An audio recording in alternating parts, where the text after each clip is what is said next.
So welcome everybody. I'm Dr. Tambu. I'm the head of the Department of Medicine and Christian Medical College, Vellore. And our medicine department has these academic talks on and off. And thanks to COVID, we have gone on to Zoom and try to have talks once a week or once a month. Today, we are extremely grateful and honored that Dr. Pranay Sinha would be willing to give us a talk. He's a postdoctoral fellow at Boston University. He attended medical school at the University of Virginia and completed internal medicine at Yale School of Medicine, where he received a distinction in global health and equity. He completed his infectious disease fellowship at Boston University and currently is pursuing a master's in health policy at Harvard School of Public Health. He's been involved in TB research since 2014. He has field experience in India and South Africa, and perhaps he'll also mention he had been to Vellore as a medical student and worked with Dr. V.S. Ramakrishna. He's also been to South Africa as part of his residency, and he has worked in TB there as well. His primary interest is in the relationship between undernutrition and TB, which he explores through epidemiological studies and health economic modeling. Clinically, he works as an infectious disease physician at the Boston Medical Center. And for those of you who have tuned in a few minutes ago, we were just discussing how he and us are all tired of managing COVID and Omicron. So that's just a very brief introduction. Thank you, Dr. Pranay. We are really, really grateful that you've taken off the time to get up so early, prepare a talk, and we are really excited to hear about economic impact. All right. Hopefully you're seeing the proper view and not the presenter view. Perfect. Excellent.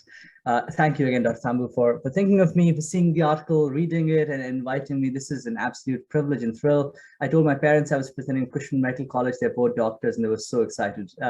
This is a far greater honor for them than how I ever see for nutrition when I speak about it. But when I speak to Indian doctors and African doctors, they're like, yeah, this makes complete sense. And because I think people who worked in India, South Africa, and anywhere in the sort of the tropical, subtropical regions of the world, they know that undernutrition is the neglected twin of HIV, and it underpins all that we do with TB. And this is just a map I made to convince the people in the global north that undernutrition is a big deal, because there's such a huge geographic overlap between tuberculosis in red and undernutrition in green on that map. And you can look at India right there, and it's very, very clear. And that picture is from James Nachtwey, who was taking pictures of XDR TB. And what really struck him was just the undernutrition that goes along with TB. And this chart is actually from Massachusetts, where I am now, and it shows you that there's an 85% reduction in TB mortality between 1860 and 1946. Similar charts can be made for the UK, for the Netherlands, and what really strikes you is that there was an 85% reduction before like any antibiotics became available, any BCG vaccination became available. Sure, X-ray became available a little bit earlier, and I think people got better at public health. But the fact was that what drove all of this was that people were living better. They were not living in cramped conditions as they do in slums in India today. They had better nutrition. You know, with the Industrial Revolution, food became more abundant. And so that has been credited with a lot of this improvement in mortality. And so food is essentially a vaccine that we already have against TB. You know, it's available in your neighborhood sort of shop. And I think that is really what got a lot of this going, this model going, was the idea that we'd seen those kind of reductions in pre-antibiotic era. Could we see them again if we develop certain robust interventions against TB, against undernutrition? And of course, I think there are tons of studies from mice, largely speaking, mice and guinea pigs, that really show that that undernutrition impacts every single aspect of the innate and adaptive immune system, everything from the macrophages and then taking up the TB bacteria to presenting them and then to sort of the subsequent cytokine response that sort of activate T lymphocytes and Th1 response. Throughout that cascade, and I've detailed this in a review paper I wrote in 2019, that all of them go down, really. And so it is not a mystery why undernutrition is associated with increased risk of TB. This may not be as potent an impact as HIV, but given the large number of people, more than 800 million, actually close to 1 billion now, who are undernourished in the world, the numbers basically add up. And of course, undernutrition remains a major risk factor worldwide. And I'm just really happy every single year I check out the global TB report and I do the control F function. I look at undernutrition, and usually, like until about 2019, I think, I only used to get 2 hits. And now I get some like 29 hits, and there's even this like nifty graph on the right in the World TB report that shows that the prevalence of undernutrition is correlated with the incidence of TB pretty directly.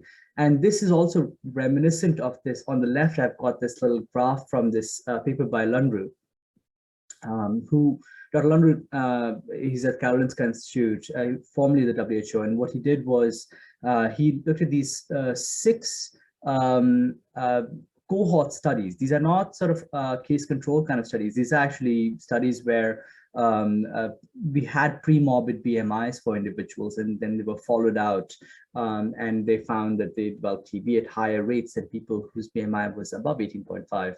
And of course, then when he made this chart to show that there was a consistent log linear relationship. That means for every unit BMI that you drop, your risk of TB goes up 13.8 to 14%. Now, it's a little iffy, like it's not a perfect study. One of the biggest contributors to the study was the NHANES study from the US, which is run by Dr. Peter Sigalski, and he found that actually the odds ratio, the hazard ratio was something like 10 for having TB if your BMI was less than 18.5.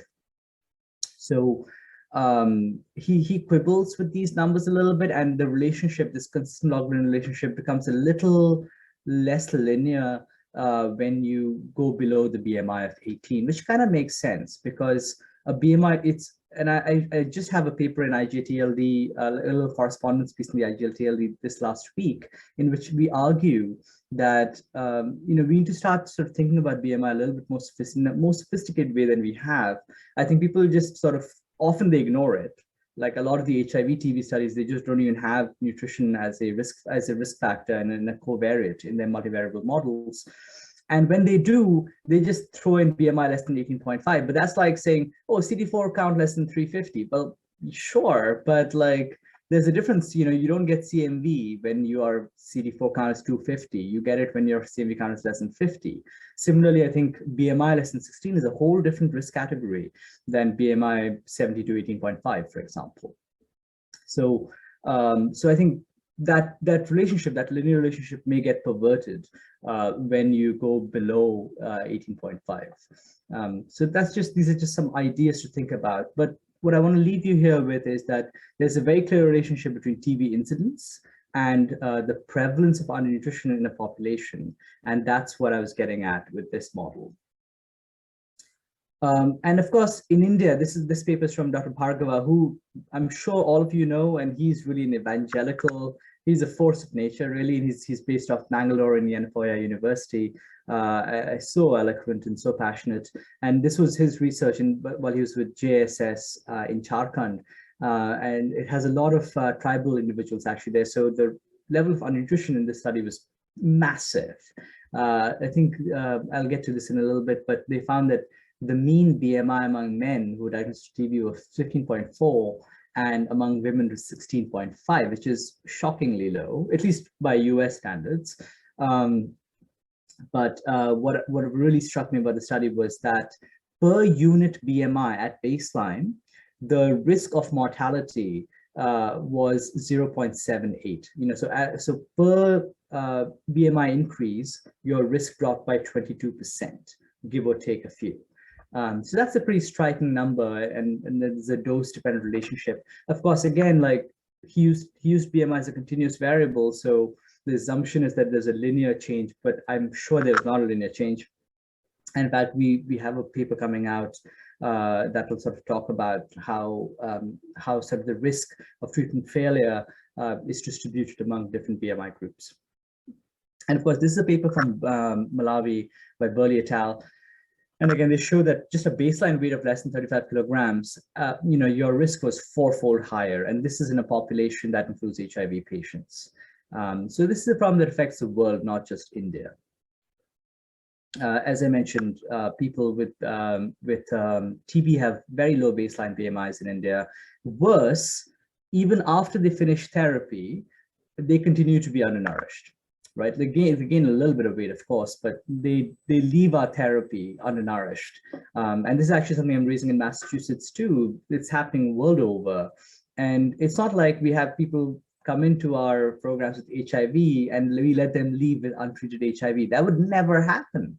So that's why I say, actually, Natasha Hochberg, my mentor, coined the term, but that nutrition is sort of the neglected twin of HIV, that we don't care about it enough, even though we say that we do. In India, at least 1 in 3 cases are attributable to nutrition. In Pondicherry, we showed that the numbers are closer to 1 in 2, and Dr. Bhargava has also used the NFHS data to show the numbers close to 1 in 2. And so that's pretty striking. And this is the WHO Global TB report, again, which sort of shows that for India, undernourishment is very, very important. Nowadays, a lot of the conversation is about diabetes. In fact, just yesterday, I was raising this issue of undernutrition and TB in Massachusetts, and everybody went on about diabetes. But you see the difference in sort of risk of diabetes and undernutrition over there. So while it is very important to realize that India has the thin fat man stereotype, we are all at very high risk of diabetes, but that should not hinder our efforts to sort of address undernutrition. So really, the policy relevant question that I'm getting at through all of these studies is nutritional supplementation a cost-effective strategy to eliminate the impact of undernutrition on India's TB epidemic? And so that is what I wanted to build a mathematical model to think through. Now, what is a model? Before I started my fellowship, before I started doing this kind of work, for me, this was a model. It was the black box, there'd be some input, there'd be some output, who knows what that means, there's some circular logic going on. I was extremely skeptical about models. And my view has been a little bit more refined since I've been building them. And so the idea is that it's a simplification of a very complex phenomenon, but not an oversimplification. A simplification that allows us to make predictions and informed decisions. There's a saying very popular in modeling that says that all models are wrong, but some are helpful. And so the goal here is to build a helpful model. And so the idea is you take a very complex process, you break it down, you find the one pathway that is like the most important. Like you ignore some of the bells and whistles. Like sure, maybe silicosis has a role in TB, but if you're an urban dweller in Delhi, for example, silicosis may not be the biggest thing that's driving your risk of TB. So you don't include that in your model, for example. And then modeling is a lot of reading and doing an evidence synthesis, which sometimes devolves into sort of making sort of systematic reviews, meta-analyses, to be able to sort of, build a model and sort of put in a risk in there. And then sort of we put in mathematical equations using like your rates and your risks and your probabilities to sort of describe that system essentially and to sort of create a natural history of the disease on our computers. And I use a model, I use a program called TreeAge, which is an excellent program. It's expensive. It's about $450 a year, but it's a really helpful tool in case anybody of you is thinking about sort of getting into modeling. And they also have wonderful like training session that really quite quickly allows you to sort of start building cost effectiveness models. Of course, for more advanced models where you're trying to simulate individual clinical pathways, then you have to start using R, which of course is much more painful. But so this model was built in TreeAge. And so I synthesized the sort of the data that was available, which included a lot of the research done in India, Soumya Swamin. I use data predominantly from India for this model. Research done by Soumya Swaminathan at NIRT, Padma Chandrasekharan, who's a collaborator of mine now, and she's just a dazzling figure. Her work and plenty of other researchers. And then finally, once you've got that understanding and you've been able to sort of simulate this, this somewhat complex pathway, but not as complicated as the reality, then you can start actually finding associations between a certain input and an output in a straightforward way, you know, and you can, and I will show you how I did that in a little bit of time. In sensitivity analyses, I can say, well, if I increase a certain thing, so something like if I increase the hazard ratio for developing TB as an undernourished individual, what happens to the rates? Or if I decrease it, what happens? Is it still a worthwhile intervention? So this will get clearer as I sort of present the model, but I just want to go over this before we dive into the hardcore modeling. So the model overview. What did I want to do? I said, well, I don't want to reinvent the wheel. India has the largest welfare program in the world, the targeted public distribution system, which by the way, in Tamil Nadu, I think has the best version of it. And what do I want them to do? I want them to provide 2,600 kilocalories per day, free of cost, to every Indian who's undernourished. Now, this is a huge ask, but it's not undoable. And so I was just targeting Indians less than 18.5. And I wanted these Indians to pick up their food at fair price shops. And in fact, one of the really neat things was that during the pandemic, in Kerala, they were giving out food kits. I think some other states were doing that too. And people were actually showing up to pick them up at fair price shops, which really for me was a validation of the idea that the existing framework of the public distribution system can actually be used for a large scale intervention on nutrition in India. And then every fortnight, and I'm sure we can change that up. Now, the analysis, when you do a health economic analysis, you can do it from the perspective of the society or the individual who's getting the care, or the healthcare perspective. In this case, I said the central government is the perspective because they're funding both PDS as well as the National Tuberculosis Elimination Program. And I looked over a 5-year horizon because I was building this model in 2020, and the NSP had sort of their eyes on 2025 for TB elimination, so I thought it was a reasonable horizon. Some people would say that, hey, you should have done a lifetime horizon because, you know, some costs and benefits might be coming in after the 5 years. And actually, I'm working on a model right now that does that. But for this particular model, I just was looking at the 5-year time period, which is a little artificial, but not unreasonable. And then, of course, undernourished Indians who are defined as BMI less than 18.5. These are people who are getting the intervention. And the outcomes that I'm looking at TB cases averted, TB deaths averted. I'm looking at the incremental cost-effectiveness ratio, which I'll talk about in a second. And I'm also talking about the number of people who are undernourished who would be lifted out of being undernourished. And I'll present that. For willingness to pay threshold, I picked $2,104, which was at that time the per capita GDP of India. This is, some of you might raise your eyebrows very reasonably and say, well, not sure we are ready to pay $2,100 for a DALI averted. This is the WHO standard. In fact, the WHO standard is 3 times this. WHO standard is $6,312 for India because they say 3 times GDP. But I picked 2,100 because it seemed more realistic, and honestly, even more realistic is $1,100 fairly. So, so for my future models, I'm using a lower willingness to pay threshold, but for this one, I went the classical one. So now, what are incremental cost-effectiveness ratios? So this is a very key term, and if you learn nothing else today, this is, I think, a good thing to take away. This is a very key component of health economic analysis, and it allows us to sort of compare one particular intervention to every other intervention. So it's very simple mathematically. It's like the additional cost of the intervention over the additional benefit of the intervention. So DALIs gained, DALIs prevented by giving food minus DALIs prevented by the usual state of affairs divided by the cost of the additional food minus cost of usual state of affairs. That is it. There's no magic to this number. But what's great about it is that I can tell you that providing decentralized care for MDR-TB in India costs $2,382 per quality gained. If you just, irrespective of your IPT status, of your PPD status, you go out giving people isoniazid preventive therapy in India, that is $1,000 per DALY averted. And this is a study that was done by Rochelle Walensky, who's actually now the CDC director in the US.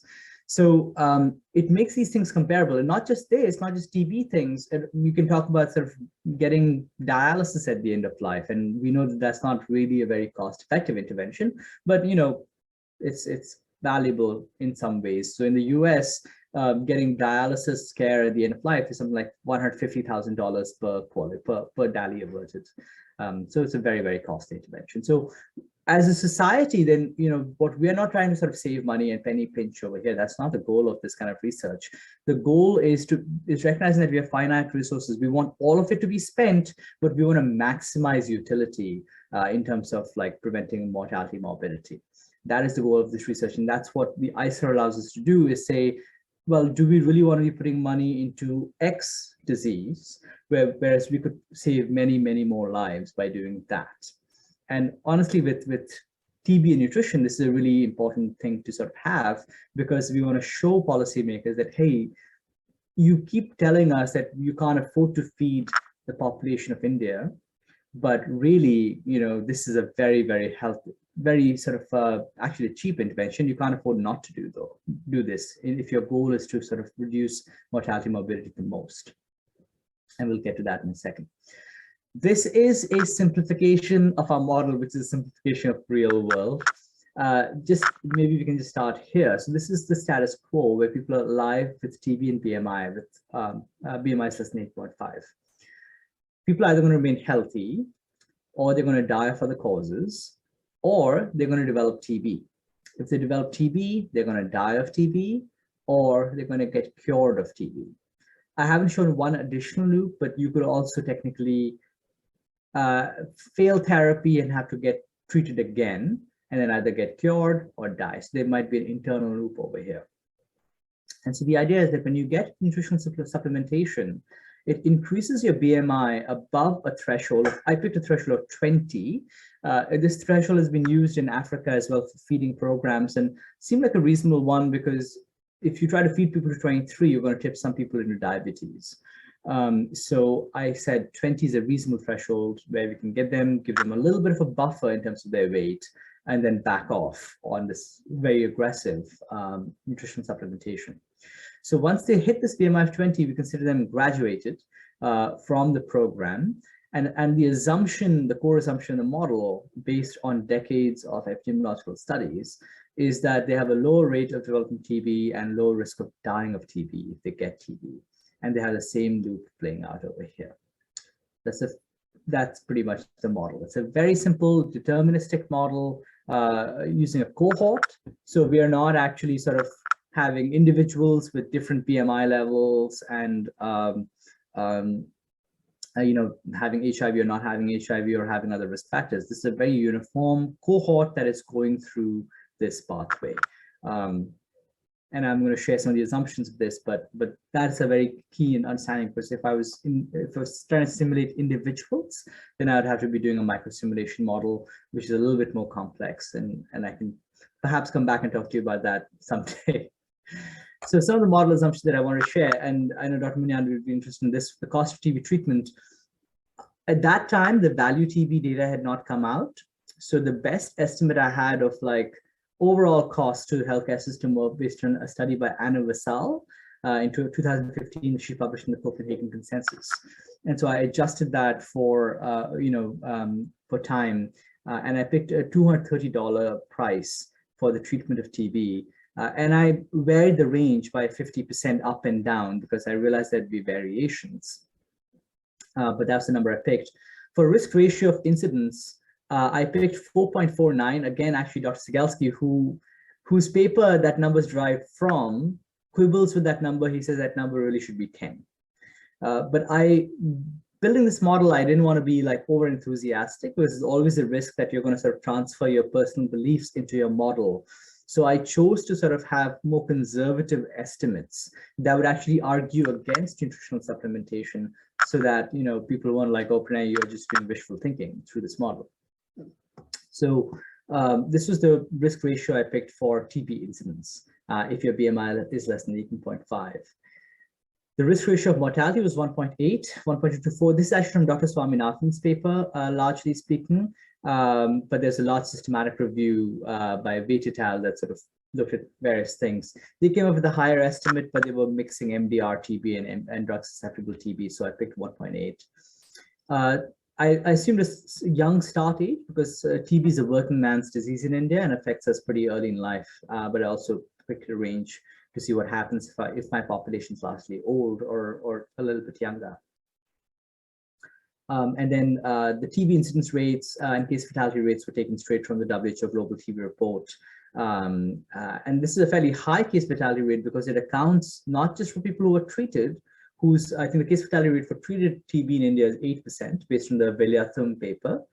But I think when you account for the people who never get treated, then the case fatality rate for drug susceptible TB rises to 17%.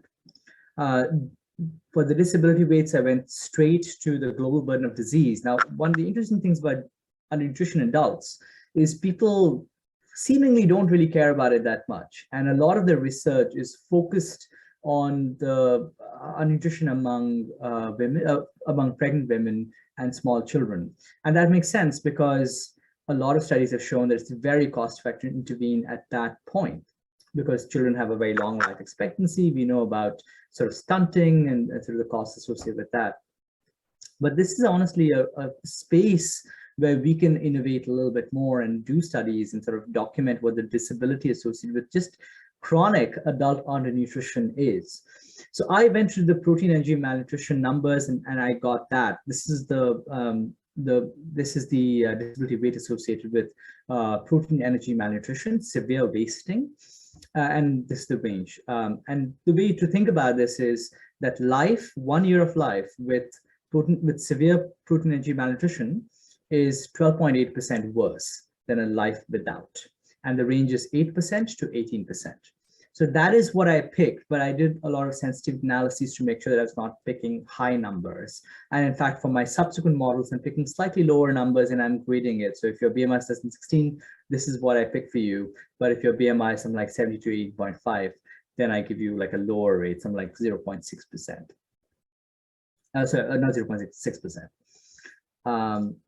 And then, of course, I got this data for like the rate at which people are being lifted out of undernutrition in India, out of this Pingali et al. Paper, which was about a 1% per annum. We're having a reduction in undernutrition in India. Again, a lot of this is picked from a very halcyon period in India's history where, you know, I think that period in 2007, 2015 was an extraordinary period of economic expansion. And actually, already NFHS 5 is showing us that a lot of the gains that were made between NFHS 3 and 4 have been reversed or at least stagnated, which is very unfortunate. But anyway, I was being optimistic about the usual care, so this made sense. In case you think about the kind of diet that we were imagining, this was the diet. And this is based a little bit on the nutritional guidance document that Dr. Bhargava and others wrote for India. And we're actually implementing this right now in Pondicherry in my mentor study called TB Lion, where we are feeding household contacts and looking at what the nutrition does to their sort of immune responses and to see if they end up progressing to TB or not. So it's a very longitudinal study and we're feeding the entire household with this kind of a diet. Children get about half of this diet. But yeah, and so we had direct costing data from our study for how much it costs. And we used market prices, and the idea of using market prices was market prices, you know, that your private person is charging you in the market include the cost of transportation and storage and stuff like that. So looking, I mean, and I'd be very happy to speak to anybody who can give me like very accurate TPDS data, but I had a very hard time, and most economists I spoke to had a very hard time really sort of getting to the heart of how much it costs per beneficiary in terms of like grain costs, storage costs, transportation costs in the TPDS. So this was a good approximation of storage, warehouse, and transportation costs for grain in India. So those are the costs and diet that I used. And this was, I had to buy a new computer to do this, to make this graph, because what I did was I picked out everybody from NFHS 4 and looked at the undernourished section, and then basically simulated how fast they would gain weight on this kind of diet. And I assumed that they would gain 8 kilograms in the first 6 months. And I assumed that based on the landmark Madras study from 1961 done at NERT, which really showed the rate at which people are gaining weight in the sanatoria as opposed to at home. And sanatoria are getting very rich diet. There's also a subsequent study in Singapore that gave half the calories. In 2004, there was the Patton et al. Study. And so they gave half the caloric intake that we were giving. And they saw about a 4 kilogram gain in weight. So that was kind of like a lower threshold, but 8 kilograms was sort of the baseline assumption that we made in the first 6 months. And then, there are really not that many studies out there showing how much weight adults gain beyond 6 months. There's nothing there. So I very conservatively assumed that the rate would become constant at 2 grams per kilograms per week, because my assumption was that beyond 6 months, most people are going to start regulating the amount that they eat. Maybe they'll start buying less food from outside, and sort of somehow maybe diverting the food grains, selling them off, sharing them, doing whatever they want to do with it. So the idea was that things after 6 months would really steady out, and most individuals would actually cross that 20 kilogram per meter square threshold within 6 months of this diet. Only like about 1% would not. So this took a lot of work to sort of simulate weight gain rates in India, but I feel pretty good about this 8 kilogram in the first 6 months. And that's also what's listed in our nutrition, in the nutrition guidance for TB patients in India. And I think they were also drawing off the Madras paper experience. And really, remember, we're talking right now, this modeling was done in people who don't have TB. And so they should probably gain weight even faster than the people in the Madras trial, because TB has an anabolic block, you've got all the cytokines going. And so I feel like it was a fairly conservative assumption that is very defensible. And anyway, I can talk more about sort of weight gain rates if you want, but we can do that later. So this is the main outcomes that we had. So the first thing was that our ISA was $470 per DALY averted. So this is highly cost effective, right? This is a quarter of, actually 20%, really, no, quarter of our sort of willingness to pay thresholds. That is really, really exciting. And you saw, compared to other interventions that we discussed that are enthusiastically implemented in India, this is a very cost-effective intervention. So it's very defensible. You could say, well, hey, if you're interested in paying for MDR, TB, decentralized care, this should be right up your alley in terms of ISAs. And you can actually even, this ISA is actually comparable to aspirin for primary prophylaxis of heart attacks. It is comparable to metformin use for diabetes. So it's a pretty strong ISA that we accomplished, even though we made very conservative assumptions about the benefits of nutrition. Next, I'll talk to you about the relative risk of resolving undernutrition. So we saw a 10-fold higher rate of resolution of undernutrition when you do these augmented rations, 2,600 kilocalories per day until you hit that BMI 20, compared to the usual care, which is what TPDS is doing right now. And your TB incidence drops by 81%, essentially. Which again, initially I was like, this is a crazy number. I'm sure I got something wrong. And then I remembered the data that I showed you from Massachusetts, where between 1850 and 1946, before streptomycin became available, rates had already fallen 85%. So it's exactly in that sort of range. And same thing with TB mortality. It's like 88% reduction in TB mortality. So I think these are pretty strong outcomes. And when I looked at household contacts, it looked very similar. Among among HIV patients, the drop in incidence and mortality was a little bit lower. It was more like a 60% drop in incidence and 70% drop in incidence and a 50% drop in mortality among persons with HIV, because I figured, just addressing nutrition doesn't change the reality of having HIV, which is such a highly immunosuppressive disease. But the ICERs remain very, very similar. Now, I'll talk to you a little bit about you remember I said we can then start evaluating in models after we've simplified things. We can start evaluating the relationship between certain inputs and certain outputs. And so I'll first talk to you about deterministic sensitivity analysis. And the goal of a DSA really is to see how changing one outcome, changing one input parameter changes the outcome, one or maybe two. Okay, and so we'll change the input parameter on the x-axis along a certain range, and we'll see what happens to the outcome. So this is the one-way analysis. The most important thing here was the cost of the supplement, and I ranged the cost of the supplement from $64 in 6 months to $193 in 6 months. And my base assumption is 128 based on what we have. Oh, and by the way, one of the things I did do here was I sort of added in how much leakage was happening too, because everybody, with PDS, you always have to account for the amount of leakage. So I picked I'm from Bihar originally, and that's why I picked Bihar a little bit, and I picked the leakage numbers from there, which is like 16%, and I sort of created a pretty wide range, and so I accounted for that as well, because I realized that'd be critique. But anyway, so this is the base cost of the assumption, and on that you would add the leakage as well. And so when you assume that the cost of the supplement is very, very low, then you also have a very, very low ICER of $230. When it's very high, you have a high ICER of $710. But again, the range, even the highest amount, is still far below our willingness to pay threshold, which reassures us that, hey, okay, it's not like this one parameter could undo us. The next most important parameter was the disability rate of undernutrition. So remember, this is how bad a year is living with chronic undernutrition.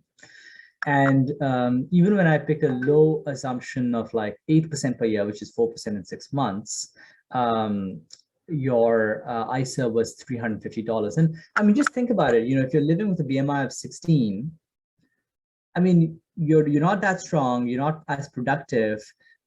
It is fair to say that your disability, that your life is maybe about 4 to 8% worse than somebody who's fully nourished and vigorous and being able to work, not getting tired, not being exhausted all the time, not getting some deficiency diseases, who knows? Now, I anticipate critique here because this disability rate was not parameterized to chronic adult undernutrition. So I actually did something called a threshold analysis, and I saw how low I would have to go before the intervention became cost ineffective. So even if I assume that the rate that being undernourished chronically is only 2% worse than being fully nourished, the intervention remains cost effective under the $2,100 threshold. So that was a little bit reassuring to me, that I had just not made very sort of like aggressive assumptions over here. Lastly, weight gain rate. And again, this is important, right? Because the slower your weight gain rate, the longer you're going to the intervention, the higher the costs. And even when I assumed a low weight gain rate of 4 kilograms in the first 6 months, followed by a steady rate of 2 grams per kilograms per week, I still got a ICER of $780. Otherwise, my base assumption was $470. So this is all very reassuring. And honestly, I can drop the weight gain rate down to 2 kilograms in the first 6 months, which is preposterous, unless you have something like, I don't know, something like tropical sprue, some malabsorptive condition, or you're totally giving your food away, not eating at all. You're not going to gain just 2 kilograms in the first 6 months. But even if you just gain that much, you'd still be under that willingness to pay threshold of $2,100. So I won't get into the other ones. You can, of course, look at the paper if you want to give more scrutiny to them. But these are the most important ones, I thought. So this deterministic sensitivity analysis helps us understand that there's no particular factor here that I could range across a reasonable range that would alter my conclusion about sort of the cost effectiveness of this intervention. Then I go to probabilistic sensitivity analysis and say, Pranay, well, okay, fine. So maybe changing one of those things doesn't put you above the threshold. But what if multiple of those, so maybe your cost is super high and the disability from malnutrition is simultaneously super low? Would that result in the intervention being cost ineffective? This is where you do a probabilistic sensitivity analysis. So you saw that range that I sort of described for you. We create these probabilistic density functions. We use beta distributions for probabilities and gamma distributions for costs, typically speaking. And so this is standard methodology essentially. And so we create these functions, these sort of distributions, for example. And so, for example, for this particular simulation, we do 10,000 Monte Carlo simulations where we randomly pick from those probabilistic, those density distributions. So we pick random numbers. So maybe in simulation number one, sorry, you have a certain assumption for disability rate, certain assumption for weight gain rate, certain assumption for cost of supplement. In the next one, it's going to be something else. Next one's going to be something else. And so that in this way, you create 10,000 different worlds with different estimates of costs and probabilities, essentially. And what that helps you see is in how many of those worlds is your intervention successful. Now, extreme values are going to be less likely by definition, because so in this, for example, in this sort of schematic I made of a PDF, that extreme value is much less likely than this sort of more like, more sort of like standard value, essentially. So that's why the extreme worlds are going to be less likely, but they are going to be there. And, we'll see how much it rocks our assumptions over here. And so essentially, this is the big outcome from there. So when I picked a willingness to pay threshold of $300, in most of the simulations, usual care won out, right? In some like 95% of simulations, our augmented rations were not successful. They said in most of them, the cost of the intervention like far exceeded the benefit. But when I started increasing the willingness to pay threshold to something like $900, at this point, really most of the interventions with augmented rations were the dominant ones. And the usual care, was no longer the favored intervention. And again, for each willingness to pay threshold, I'm doing 10,000 Monte Carlo simulations and seeing in how many of them a particular strategy is winning out. So this kind of probabilistic sensitivity analysis helps us say, hey, at this willingness to pay threshold, we are confident that we are absolutely correct. So if month 3 comes to me and says, I'm willing to pay $600 a year, $600 to prevent a DALI per year, right? Could you tell me confidently that this intervention is successful? And I would look at this chart and say, well, $600 is around here. Well, I would not be that confident, right? I'd say it's maybe 70%.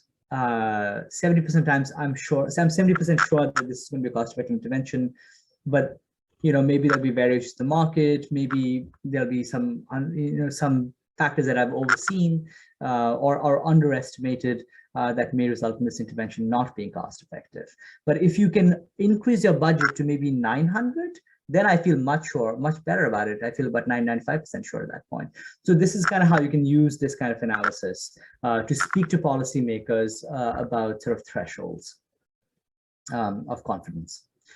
So really, I think what I want you to take from this exercise is that nutritional policy can be wielded to expedite India's TB elimination efforts, and I would argue it should be, because it is nutrition intervention would be highly cost-effective to reduce TB incidence and mortality. I think it'll be even more cost-effective for household contacts who are very high risk of TB progression in the next 5 years, and persons with HIV, of course, who we know are at high risk. Now, a lot of the benefit in this model was not driven by TB benefits, because TB, even in India, which has the highest TB burden in the world, is a rare disease compared to undernutrition, which is widely prevalent, which is about 100 times more prevalent than tuberculosis.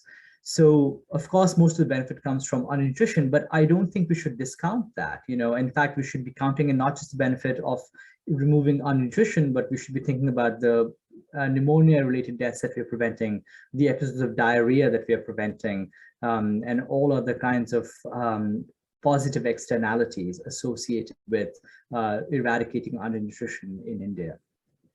So that was the major takeaway from this. And I welcome you to sort of read and critique the paper that we just put out in Clinical Infectious Diseases. We have more on the way. And of course, I think the impact of nutrition, we just looked at the incidence and mortality, but there's way more going on in there. People with undernutrition are more likely to fail therapy. They're more likely to have drug toxicity. They're going to have diagnostic delays. And so thinking this is the conceptual framework that we put forth of the connection between undernutrition and TB and some of the upstream factors as well. That needs to be considered when we're doing health economic analyses. And as I build my next model, I'm definitely trying to think about this much, much more.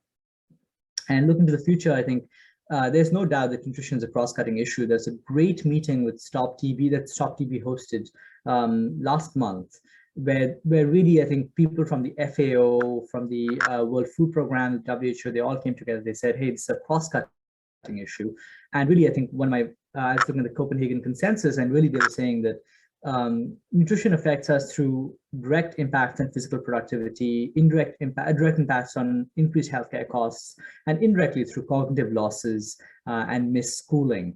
And so that's why I think adding the impact of undernutrition into the impact of TB and these other diseases like pneumonia, diarrhea, putting them all together in an economic analysis is important to sort of have this sort of broad-based advocacy and not just coming and saying, hey, undernutrition impacts TB, so you should spend money on it, because they'll be like, well, why?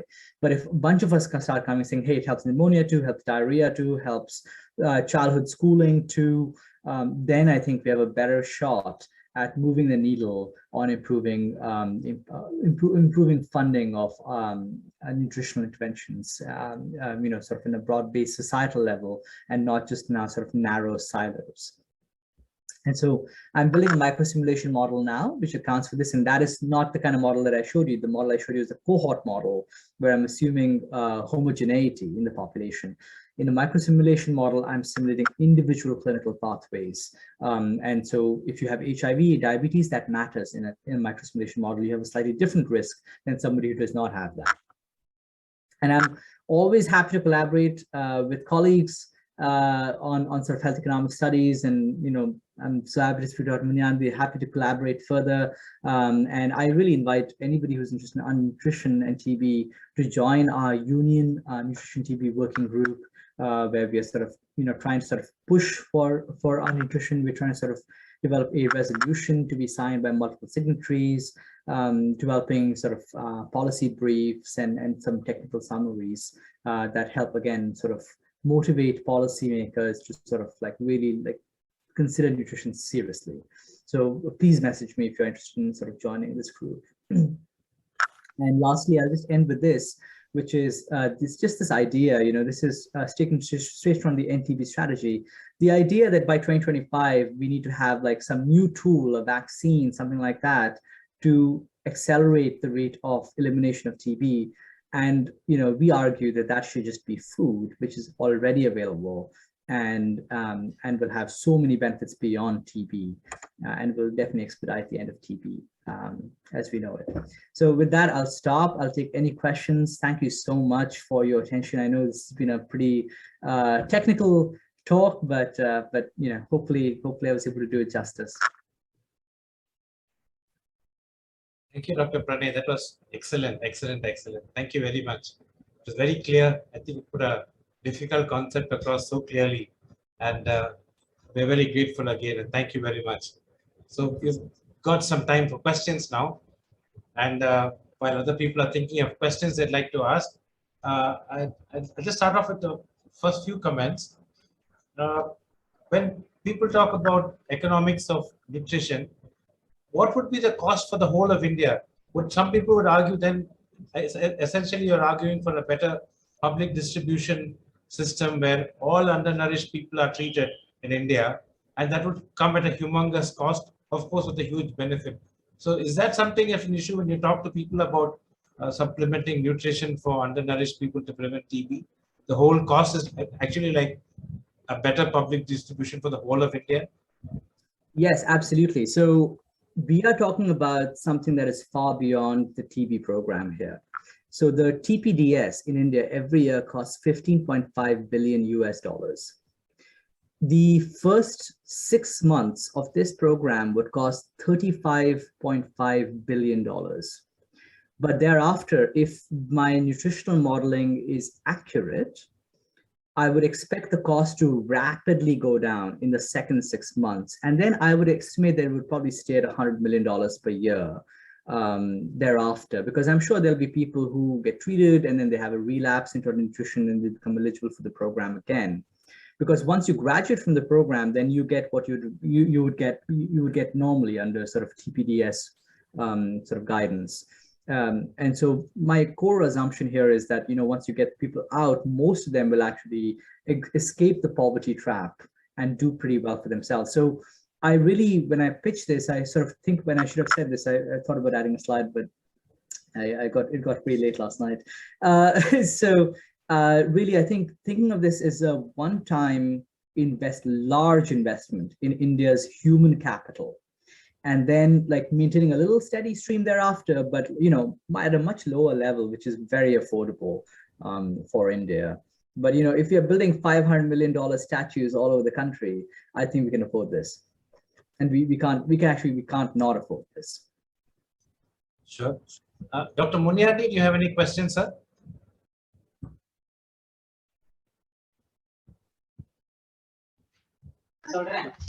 Sir, it's very interesting. Very useful. I don't have any questions, but I'm very happy to collaborate in future any further studies. That's my request. Absolutely, I would love that. In fact, we are just starting a costing study in India of active case finding among undernourished individuals. We're putting the grant, and hopefully we'll do that. I would love to talk to you. Actually, I am in the head of the Department of Health Economics. I'm not a medical person, I'm an economist. And again, I'm the responsible for the Regional Resource Center for Health Technology Assessment. This is again Government of India. They established health technology assessment in India, mainly to do the HT analysis. One is the cost effectiveness, other appropriateness, ethics, equity, budget impact analysis, everything. So now all ICMR institutes, they have established HTA, health technology assessment things. So we are undertaking more studies. Since I'm in the Tuberculosis Research Center, this National Institute for Research in Tuberculosis, my mandate to do research on only TB. So this is very interesting. Like you have already done this nutrition, but again, it's very complicated. In the NIRT, we have undertaken few studies on what the role of nutrition in TB treatment outcome and all. But it's very difficult to study because when we supply this nutrition, very difficult to ensure whether patient is taking or family members taking and how frequent they are taking. Then it's very difficult to study and measure the impact. So we struggled for this nutrition. That's why I'm very interested to attend today's meeting to learn how you have done it. Then another thing, so many, the TB already Prime Minister, they are announced TB to be eliminated in 2025. Many interventions they are planning. For example, IPT for school children, IPT for household contacts, and IPT for this one, and another one vaccine. Now this new vaccine trial is going on, and BCG again, booster dose for elderly. Many studies are going on. So we have so much in our hand to do this modeling only now. Previously, we have not done much modeling. Now we have to do modeling to find out this cost effectiveness. I would be more than happy to collaborate with you on those. These sound like such fascinating studies. Yeah, please. I'll email you afterwards. I'd love to. Yeah, sure. Now we have done few models. What you have done, all the steps we are following. up to the probability sensitivity analysis and ICER calculation and all. But yours, I'm like you have done both DALI and QALY. In this, so initially when I built this model, I did QALYs, and then I got the feedback to sort of switch to DALIs, which is a better framework, I think, for TB, especially in sort of India. So I've gone straight over to DALIs. Okay, then how you got this disability weights? It's a TB specific, or are you used in the 1993 that global burden of disease, how that Murray was given?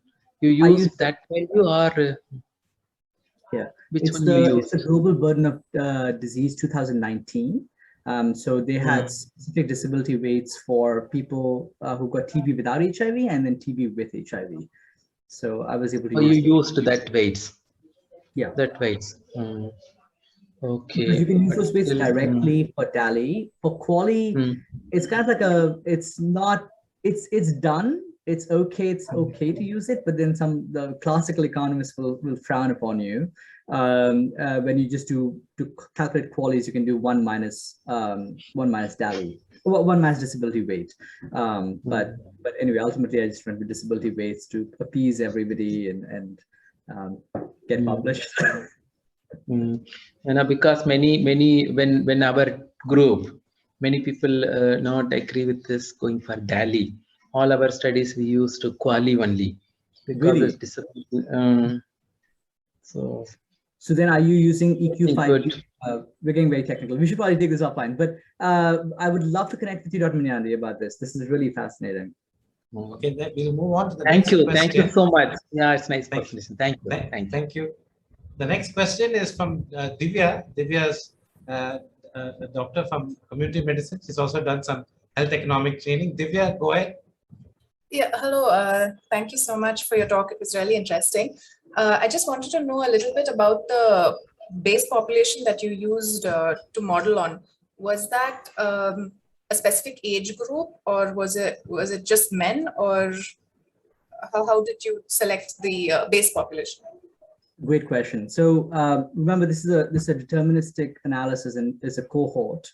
But I basically populated this cohort with NFHS patients, persons in the NFHS survey. So the BMI ranges, the sex distribution was all representative of what is in NFHS 4. Yeah, so that's how I try to make it more representative for India. So it includes adults and children? No, I restricted this to adult analysis. Yeah. All right, with an age distribution that is sort of representative of what the current population structure looks like. That's exactly right, of the adult population, yeah. Sure. I was just interested, I understand you've done ICER scores, but just in the context of TB, because it's every case averted also means you're reducing transmission, you're reducing the risk of further MDR TB. So I just wanted to know, did you look at number of cases averted?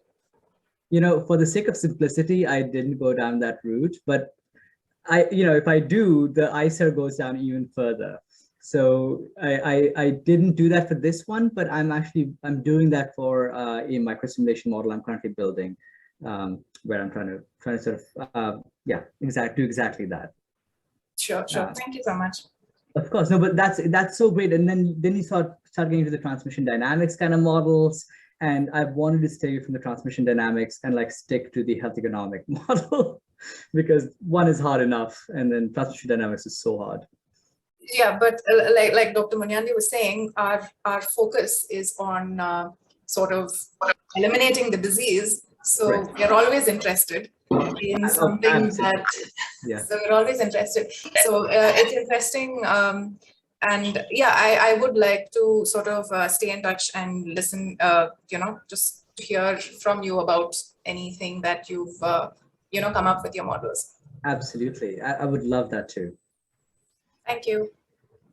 Next question, Pranay, if you've got a few more minutes. I do. One is from Don. Don is our colleague in medicine. He's a faculty in general medicine. His question is, thank you for your talk. I'm interested to know how you got interested in this particular field of research linking nutrition and TB. Coming from a secondary rural hospital experience, it's wonderful to see a researcher like you put science into what we've been seeing among our patients. Other than central government policy change on TDS rations, would you suggest other practical measures on a community basis for nutritional improvement among poor communities? Absolutely. A great question. And thank you so much for those kind words. It means a lot to me. My interest in nutrition actually started at CMC, where I worked with a lot of undernourished individuals while I was working with Dr. Ramakrishna.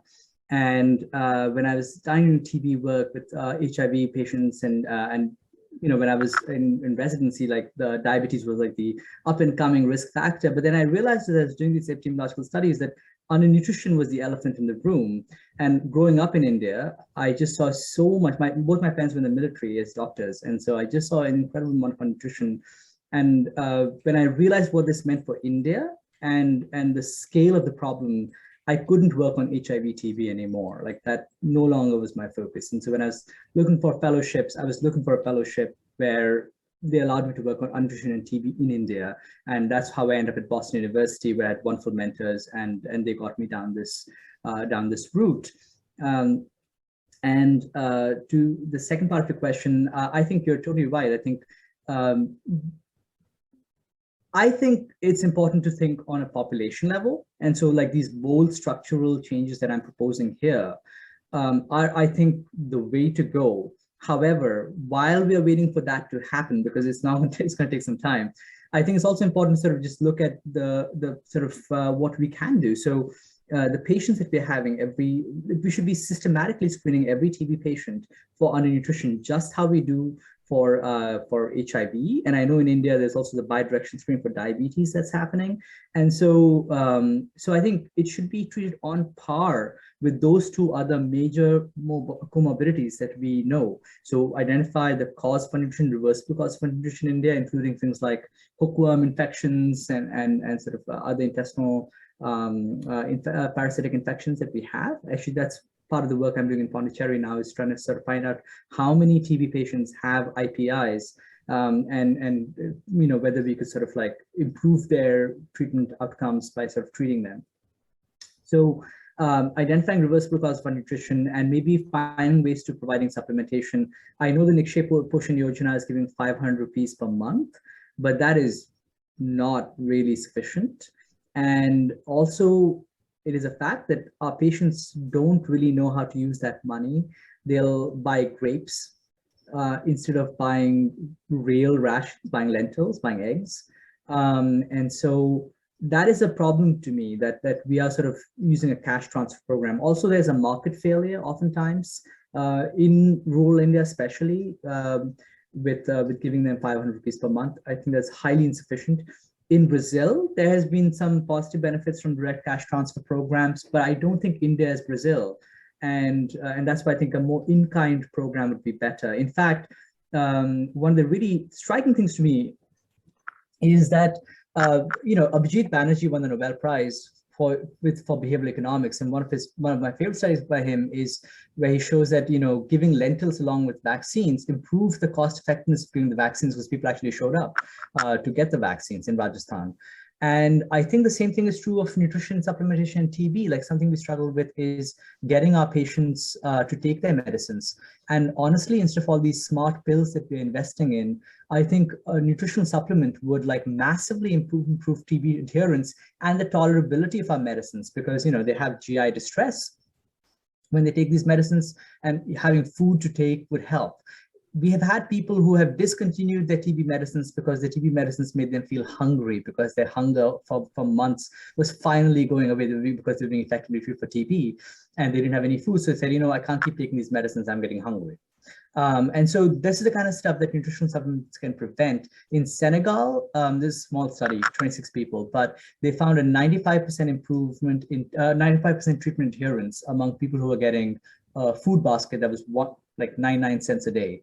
In Bengal, they found that a group, this was a slightly older study, in the early 2000s, they found that giving $1 a day food basket meant that in a group of 170 individuals, only one person was lost to follow-up. Everybody else completed treatment. Whereas in the control group for 400 individuals, I think the loss to follow-up was 10%.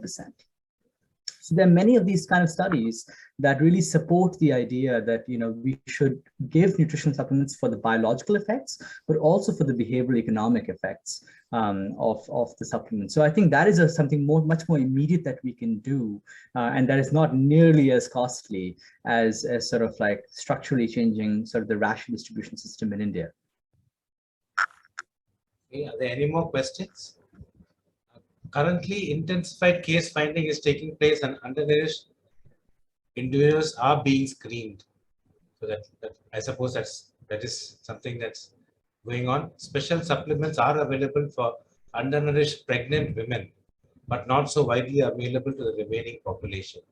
Right. Okay. One last question, Pranay. Some people were asking whether instead of all TB patients, maybe if we focus on MDR TB patients, they're a real problem and they have a high failure rate. Would that be an easy place to start, a win-win? Smaller number of people, less investment and a good benefit, like a low-hanging fruit? I mean, I would argue based on the data that I've shown you, and some of the data I can show you in the future, that even drug susceptible TB patients are a very high yield place for this kind of intervention. We just need to sort of broaden our lenses and take into account. And remember, I've only looked at direct costs here. I've not even looked at the indirect costs of TB in India. And I had reviewed them a couple of years ago and looked at a lot of Dr. Munyadi studies actually for that, and shown that indirect costs far exceed direct costs, eclipse them. Like I think I did a variance weighted mean and found that the direct cost was something like $70 for the treatment, but the indirect cost was $660 in terms of lost wages.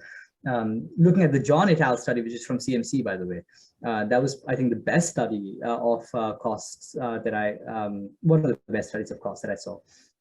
But I think you're totally right. You're on the money about MDR-TB. Study after study in MDR-TB has shown that a lot of the benefit of community health workers, for example, in MDR-TB is in terms of nutritional support. And we're almost going back to basics with MDR-TB, right? Because before 1946, how did we treat TB? We treated it with highly nutritious food, cod liver oil, lots of rest, right? With MDR-TB, you're kind of in a similar situation where your chemotherapy is not working. The reason we got distracted from nutrition was that chemotherapy was so effective that the nutrition part didn't seem to matter that much. But now with MDR, XDR, you're back in the world where your medicines are doing minimal amount of lifting. Your immune system has to do the heavy lifting. And that's why resuscitating your immune system with nutrition makes a lot of sense. So, absolutely, I do agree that MDR is a great population to look at nutrition in, and that's why I think some of the interest in nutrition has really come up. So I totally agree with you. Right. I don't see any more questions in the chat box. Dr. Pranay, thank you very much. It's been an honor to listen to you and pleasure. And I think on behalf of the audience, just accept our thanks. And I hope you have a nice rest of the day. Thank you for the telemedicine team for arranging the Zoom link. And thank you to the team members who put this together. So thank you again, Pranay. Thank you so much for having me. Take care. All right. Okay. Thank you all. Good evening. Bye, Pranay.